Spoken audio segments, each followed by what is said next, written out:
Good morning. Rise and shine, my friends. Today is Thursday, May 30th, and this is Wake Up with KERA News. I'm Katherine Hobbs. Thank you so much for starting your morning with me. Today's highs will reach about 74 degrees, so not too bad at all. Some rain is expected across parts of North Texas, but true thunderstorms aren't. So we are in for a proper cozy, drizzly day. Little fun fact about me, I've lived more than 20 places in my life. Each new city, village, or town has its own vibe, and I do my best to capture it through a seasonal playlist. Scent memory might be the strongest, but the second you put on Anna Sun by Walk the Moon, I'm immediately transported back to wintertime in the teeny tiny village I lived in 2012. Each season, I make a playlist of my favorite songs at the moment, and I'm very excited to start building out my summer 2024 rotation. I'm curious what song screams summertime Dallas to you, so feel free to shoot me a DM on Instagram and let me know.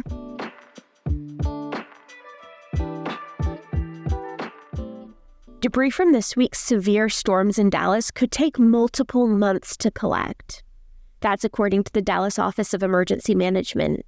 The city had about 1,600 service requests related to storm debris and blocked roads. As of Wednesday afternoon, about 433 requests have been closed out.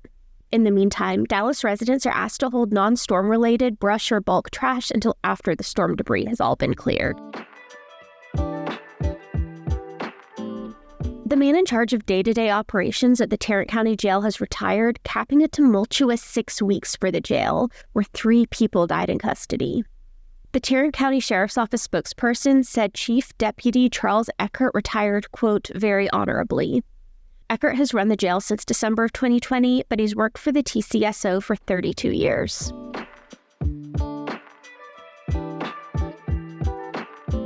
Proving U.S. citizenship isn't always as simple as showing your birth certificate or the date that you were sworn in. Over the years, dozens or even hundreds of people who have legitimate claim to citizenship have been placed in deportation proceedings. KERA's Stella Chavez reports. Manuel KERA Vázquez has been deported to Mexico a couple of times, and each time he returned to Texas. He was born in the Mexican state of Tamaulipas, but the 61-year-old claims he's a U.S. citizen. Esperado por venirme, porque yo tenía los pagos de la casa.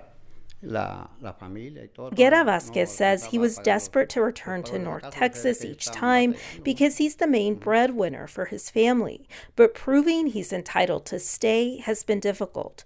John Bray is an immigration and criminal defense attorney in Dallas. He's been helping KERA Vázquez and several of his family members prove that they're U.S. citizens. Manuel told Border Patrol that he believed that he was a U.S. citizen because his grandmother was born in Kansas in 1924. His grandmother's parents died when she was a child, so she moved to Mexico to live with her aunts. Bray says she tried to return to the U.S. in 1940, but border officials wouldn't let her in.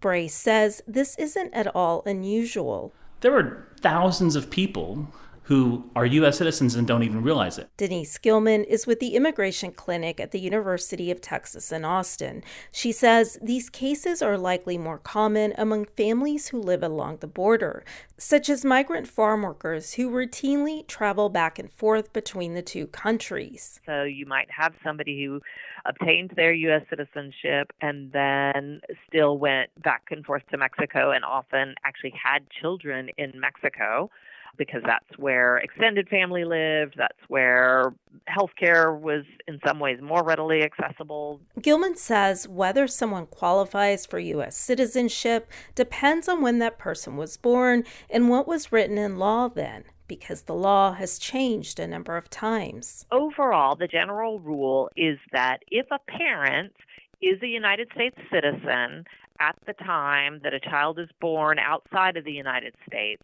that child may become a citizen if the parent lived enough years in the United States, according to the relevant provision of law for that time period. The parent also has to prove there's been a sufficient relationship with the child, and there are provisions about whether a parent is married or a child is born outside of marriage. The grandparent's status could also play a factor. It can get complicated and confusing. The issue caught the attention of the Government Accountability Office. In 2021, a GAO report found that as many as 70 U.S. citizens had been deported over the previous 5 years. We found that ICE's policy requires its officers to interview individuals claiming U.S. citizenship in the presence of or in consultation with a supervisor, but the training that its officers receive on that topic doesn't specify that. That's Rebecca Gambler with the GAO. She says the second issue found was that ICE officials weren't updating the citizenship field in its records, so ICE couldn't really track those cases. Since then, she says, ICE has updated its training materials to reflect its policies, but the second issue remains unresolved. That was KERA's Stella Chavez.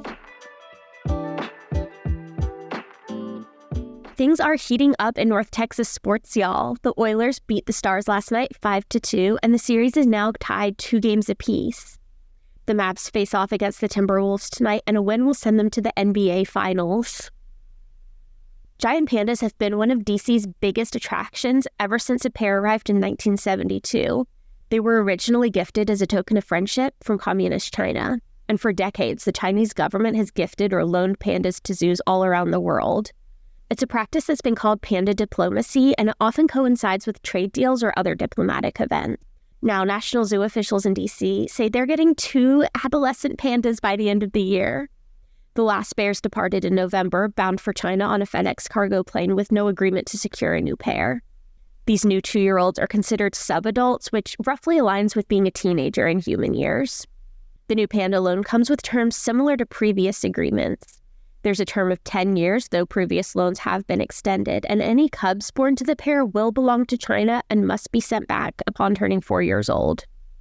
The National Zoo is paying about $1 million a year to the China Wildlife and Conservation Association in exchange for the pandas, and those funds are intended to support research and conservation efforts. We all know spring and summer nights in Texas can be warm, to say the very least, but it just never seems too hot for Texans to show out for an outdoor concert. Our Arts Access team here at KERA has put together a fabulous guide with some of the concert series happening in DFW, and many of them are free to attend. Be sure to check the event websites for each venue's band lineup and schedule changes and other updates before you head out. But for more info on specific concerts, you can check out KERAnews.org.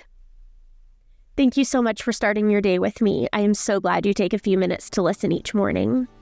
Be sure to subscribe to the Wake Up with KERA newsletter, also by yours truly, at KERAnews.org, and check us out on Instagram and Threads at KERATX. I'm Katherine Hobbs. We'll chat again tomorrow.